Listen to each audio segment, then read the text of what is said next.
Olá pessoal, sejam bem-vindos. Essa é a aula número 10 e nós vamos falar sobre magnetismo e ímãs. Bom, primeiro eu queria falar com vocês uma definição de magnetismo, né? Magnetismo é o conjunto de fenômenos relacionados à interação entre campos magnéticos. Toda vez que tem esse movimento das cargas elétricas, ele acaba surgindo um campo magnético, tá?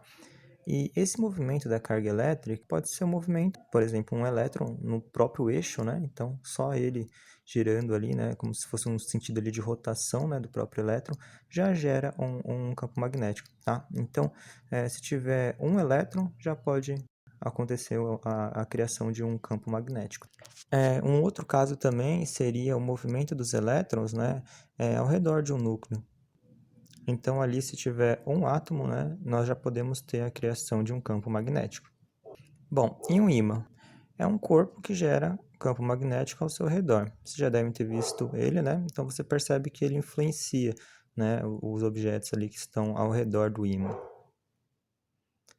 Um ímã, ele pode ser um ímã natural, quando se trata do óxido de ferro, né? O pessoal conhece bastante como magnetite. Mas hoje em dia o que a gente costuma utilizar são os ímãs artificiais. Então ele é feito de ligas metálicas, né? Tem com materiais cerâmicos também, mas geralmente são com ligas metálicas. E assim, por que que ele é artificial? Porque normalmente aquele material, ele não tem um campo magnético, né? Mas depois, por algum processo, né? Vocês vão ver com mais detalhe mais para frente também, ele acaba se transformando num ímã. Ali nas imagens, né, aquele ímã é o que o pessoal costuma chamar de superímã, né, formado de neodímio, né. Então, esse ímã é um ímã artificial. Bom, os ímãs eles possuem algumas características, né. O primeiro, você já deve ter visto, que é o de atrair, né, alguns objetos, né, os metais, como o ferro. Alguns metais, né, nem todos, mas alguns metais ele acaba tendo essa atração, né. Também a gente costuma chamar de polo magnético, são os dois polos, né, norte e sul de um ímã, tá bom? Sempre ele vai ter esse norte e sul, mas para frente a gente vai conversar melhor sobre isso também. Mas todo o ímã sempre ele vai ter o polo sul e o polo norte. E quando a gente se aproxima dos ímãs, pode acontecer as duas coisas, né? Pode ter atração e repulsão. E esse movimento, ele vai depender de como que está esse alinhamento desses ímãs, né? Aqui a regra é a mesma que vocês viram lá na eletrostática, né? Então, lembra lá, os opostos se atraem? Então, continua a mesma coisa, tá bom? Então, se tiver, por exemplo, um norte e o sul, vai ter atração.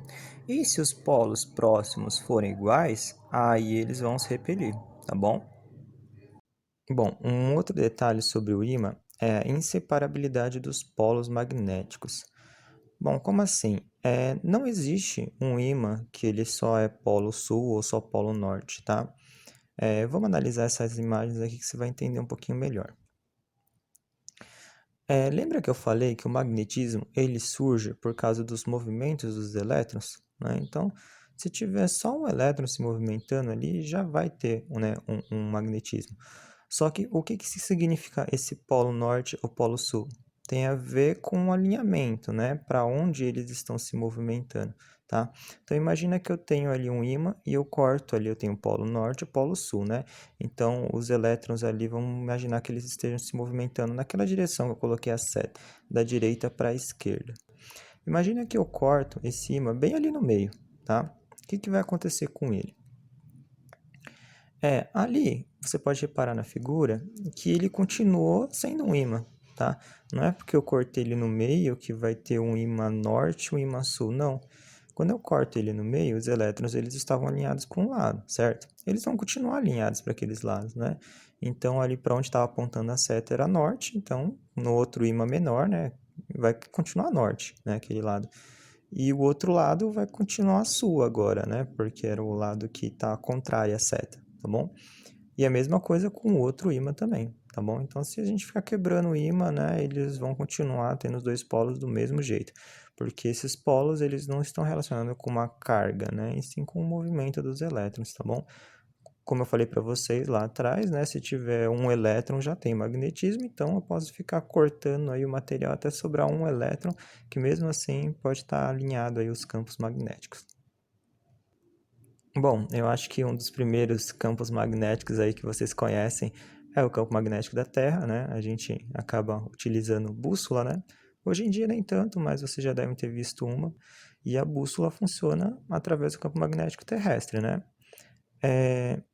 A origem desse campo magnético terrestre ainda tem umas dúvidas, né? Só que assim, o que o pessoal acredita mais é que é por causa do metal líquido, né? Eu falei para vocês que essa movimentação dos elétrons, né, acaba gerando um magnetismo. Dentro da Terra tem metal líquido, né? Então, esses metais acabam, né, se movimentando e devido a essa movimentação, ela acaba gerando um campo magnético, tá? Pode ser que tenha outras causas também, mas acreditamos hoje, né, que a maior causa seria por causa dessa movimentação, tá, desse metal líquido. Bom, dois detalhes aí importantes sobre o polo magnético aí da Terra, né? Primeiro que eles não coincidem perfeitamente, né? Existe uma inclinação ali, aproximadamente 11 graus, mas esse valor ele não é fixo, né? Ele sofre alteração, né?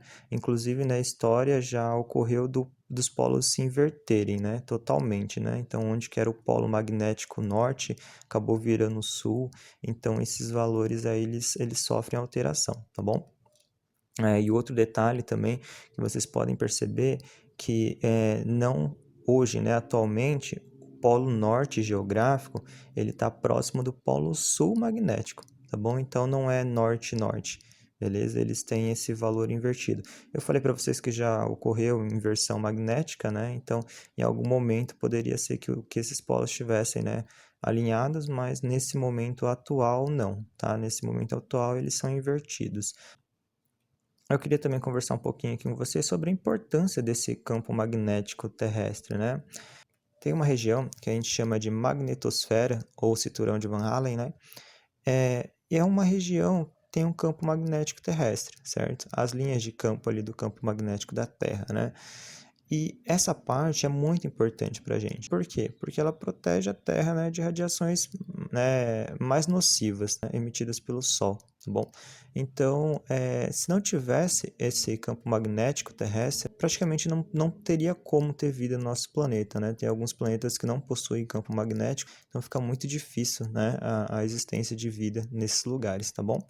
Bom, essa foi a aula sobre magnetismo e ímãs. Espero que vocês tenham entendido. Qualquer dúvida é só vocês mandarem uma mensagem ou participarem das aulas síncronas. Bons estudos e até a próxima!